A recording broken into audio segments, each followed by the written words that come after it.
نادرشاه افشار، شاه شمشیر و خرد.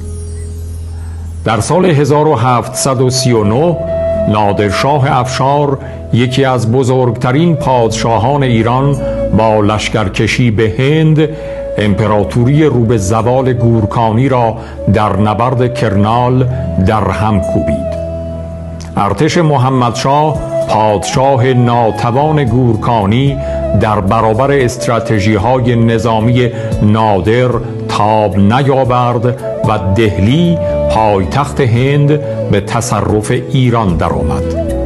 این پیروزی نه تنها تخت طاووس و الماس کوه نور را به ایران آورد، بلکه قدرت نظامی و سیاسی نادر را به اوج رساند. امپراتوری گورکانی در آن زمان گرفتار فساد دربار، ضعف مدیریت و ناتوانی در برابر دشمنان خارجی بود. محمدشاه تحت نفوذ درباریان و غافل از نخبگان کشورش نتوانست در برابر نادر مقاومت کند.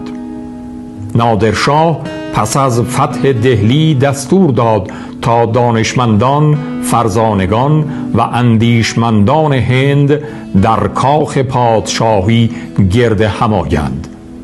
وقتی محمدشاه این جمع نخبگان را دید، شگفت زده شد و اعتراف کرد که هرگز چنین گروهی از خردمندان را در کشورش ندیده است.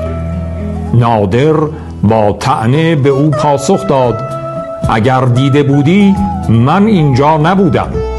نابودی تو نتیجه نادیده گرفتن خردمندان و همنشینی با چاپلوسان و نادانان است.